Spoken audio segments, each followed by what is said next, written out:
Well, it looks like Superman has a new name, and her name is Wonder Woman. Find out why Wonder Woman 1984 is an absolute triumph in my review of the film coming up.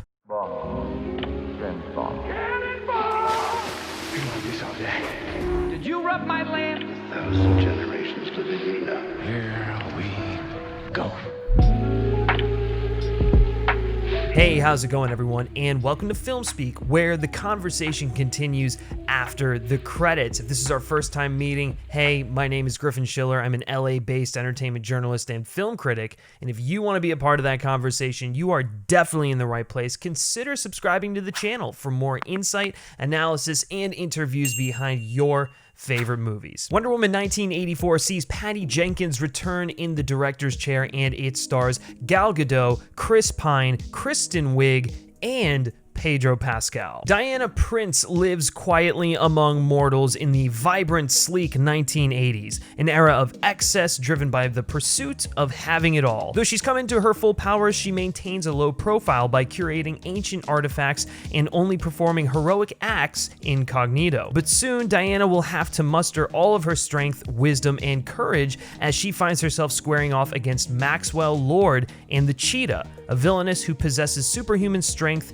and agility. It has been a very long time. Well, okay, since the last Wonder Woman movie, but it's been a very long time since I've seen a superhero film that is so heartfelt, wholesome, emotionally charged, and pure. Wonder Woman 1984 absolutely floored me. And I gotta be honest, I was not expecting it to do that. I was expecting to enjoy the film just as much as I enjoyed the first one. Probably was never gonna live up to that one, but I did not expect to be as emotionally moved as I was walking out of this film. I mean, in a year that has been waves upon waves of negativity, selfish acts, and just pessimism, Wonder Woman 1984 comes forward as this shining beacon of hope and optimism and giving a very satisfying and human message when we need it most. And the thing that ultimately makes this film work is Patty Jenkins' approach to telling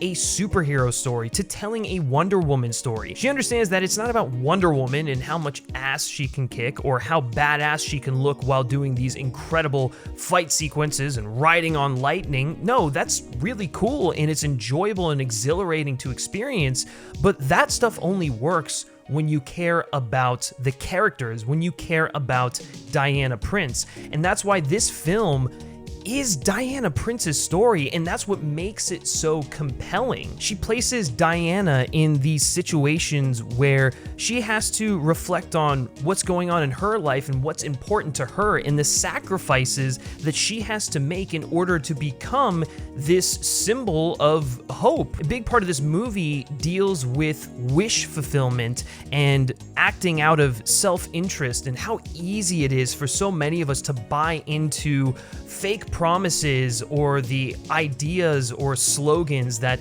seem a lot better than they really are. By using the excess and greed of the 1980s, Patty Jenkins is able to critique the state of our self-obsessed, closed-minded society that's progressively become more selfish and closed off over the years.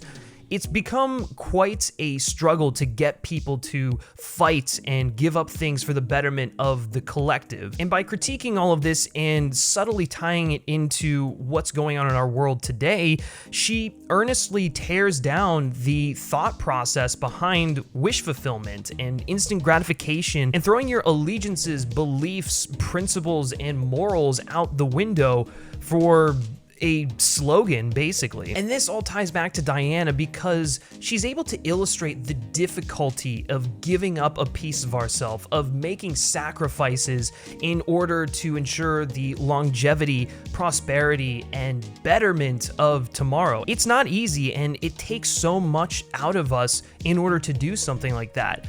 But at the end of the day, if Diana Prince, if Wonder Woman can make that sacrifice in order to be the hero and the symbol of something we should all aspire to be, then maybe we should take a look inward and consider what it is that we're doing and how we can make a better tomorrow for future generations. And that's the beauty of comic book films like this. The action's cool, the spectacle, the escapism, it's all there and it's wonderful, but when they can tell us a bit about ourselves and how we can be better people and provide these shining examples of optimism, you can't help but be moved by it and want to be a better person on the other side. And in the case of Wonder Woman 1984, it's Diana. She's the reason that we're cheering for her, that we're championing her on.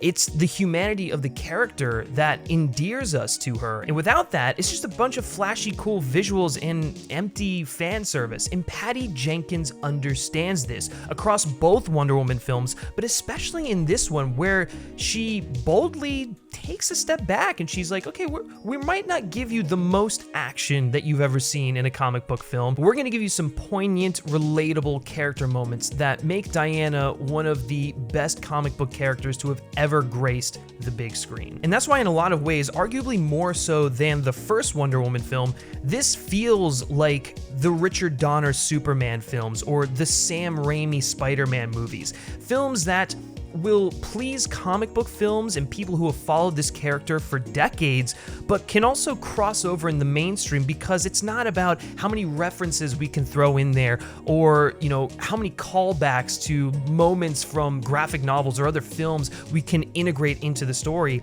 It just comes down to characters and being able to connect and relate with the emotional journey that they're going on. And in this film, it's absolutely beautiful. I mentioned Richard Donner. I mean, I think it's abundantly clear that Patty Jenkins was completely inspired by that man's approach to telling superhero stories, by getting to the core essence of what makes that character who they are. And we see that in the sincerity of her approach to Wonder Woman, and especially in this movie. And then she throws in some of that signature Sam Raimi comic book camp and melodrama that makes us love those Spider-Man movies for what they are. And she does it all without feeling like an imitation or without taking us out of the film because something is so ridiculous and absurd. And trust me, there's a lot of fantastical things that go on in this film. A lot of people have criticized it for being almost too absurdist, but I think when you look at the world that Patty Jenkins has created here, she's created a reality that's heightened, that's self-aware, that is tapping into an old-fashioned way of telling stories about these mythic characters. And when you take all of that into account, I think it fits. She brings a comic book to life in a way that's not just about the flashy visuals or, you know, references to specific panels. She brings it to life by capturing the same tone,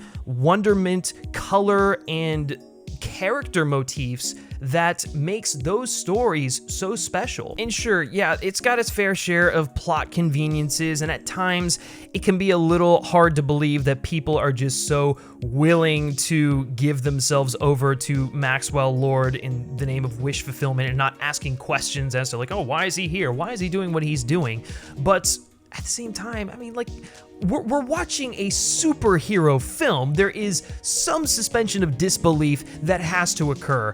And going back to what I was saying, none of it ever feels like it's just sort of making up rules as it's going along, or it's going into a territory that doesn't fit with everything that Patty Jenkins has given us thus far. And while it's important for us to care about Diana and the journey that she goes on, it's equally as important for us to care about the rest of the characters that are main players here, and I think everyone gets an incredible moment to shine. Naturally, with bringing back a character like Steve Trevor, there's a lot of sort of trepidation that comes with that. You know, is it gonna feel gimmicky? Are they going to service him in a way that feels earned? And is he gonna feel out of place here? I'm happy to say that Steve Trevor is excellent in this film. And the thing that I like about him is that he is sort of the objective presence to the conflict that's going on here. Everyone is going on their own journey of sacrifice, of wish fulfillment, of not being satisfied with what they have in their life or what they have to offer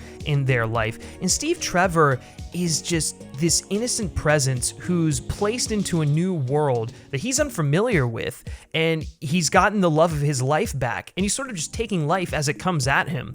It's such an innocent, sweet and pure way of looking at the world and reconnecting with the simple marvels and pleasures that we have to offer as a society. And that's actually something I've found to be a common trait in some of the more emotionally moving films this year, such as Soul and 9 Days. And I think to see it tackled in a film like that, it just sort of harps on the fact that we take a lot of things for granted and we're always searching for the next big thing. But if we look through the eyes of Steve Trevor and see the world for the beautiful, wonderful thing that it is, we might be less inclined to act out of self-interest and to be as self-obsessed as we are. And ultimately, in the end, he's the guy that inspires everyone else. He teaches our characters, our heroes, and our villains the lesson that they needed, and that sometimes sacrificing something in order to maintain who it is you are and in order to preserve what matters is the most important thing. And both Cheetah and Max go through a similar arc to Diana, but to different extents. I really loved Kristen Wiig as Cheetah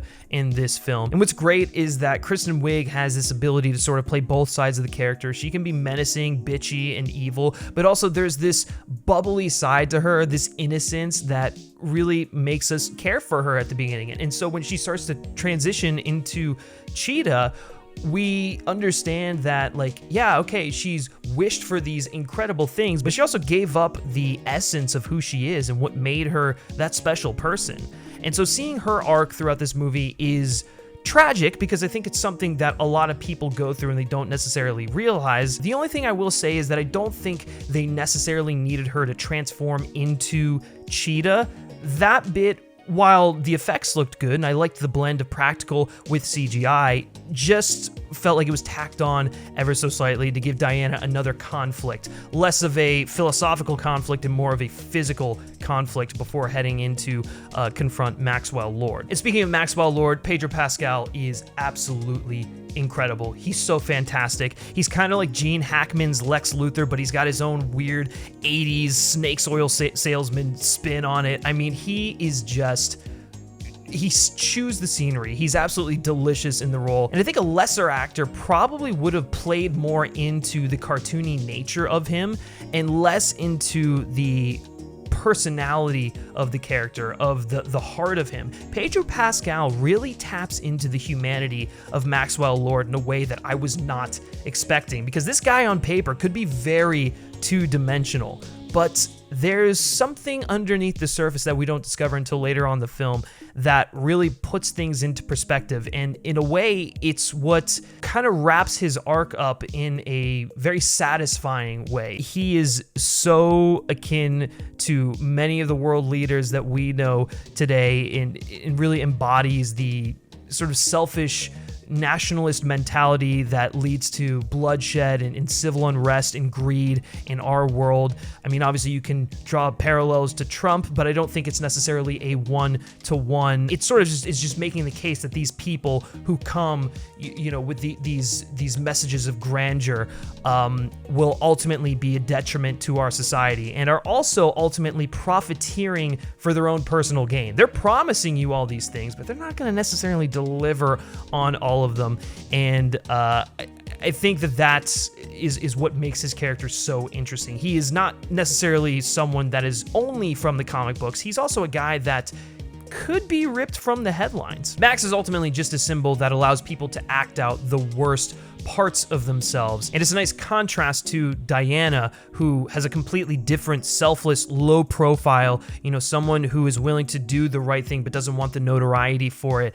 It's a nice contrast to everything she believes in and how she inspires people to bring out the best in themselves. And then, oh boy, okay, we got to talk about this. Hans Zimmer is back. Daddy Hans is back with a new superhero score.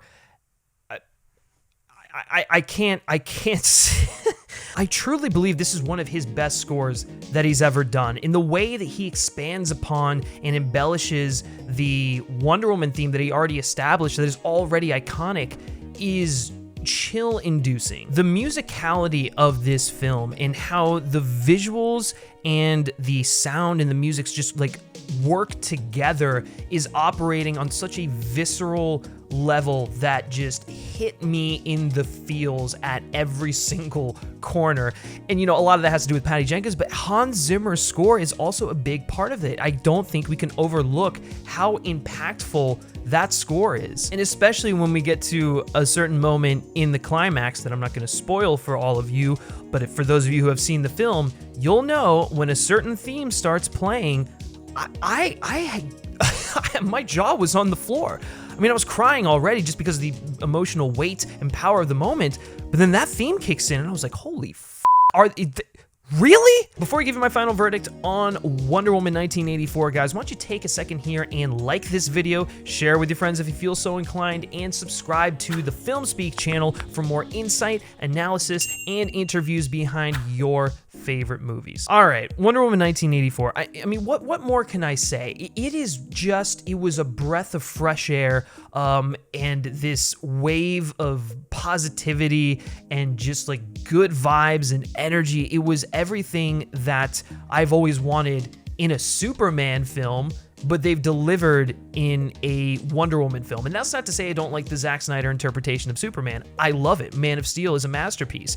But I just think that what Patty Jenkins is doing here is she's going back to an old school way of thinking, of telling these stories, and it's bringing out the best in these characters. And she's making the films her own. She's really wearing her heart on her sleeve when she's crafting these films, and it shows because it seeps into the work. Look, some people are going to say that it's too absurd, that it's too fantastical at times. And yeah, it is, but it's a comic book movie and it plays into that angle. And I have to say, it all feels earned, but what matters most is that the integrity and emotional core is upheld. And oh boy, I mean, the the emotions come crashing down in multiple moments throughout the course of this film. I really could not believe how much I was just being swept up in the emotions of the story and how much I was crying. I don't think I've cried this much in a superhero film. It was moving. And so for all of these reasons and the reasons I've mentioned throughout this review, I'm going to be giving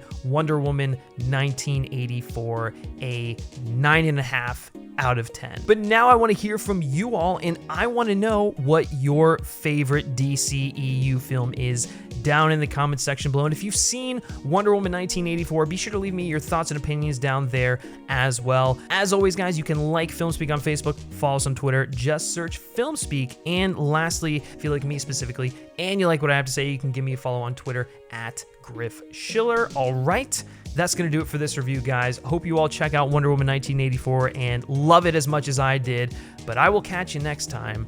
Take care.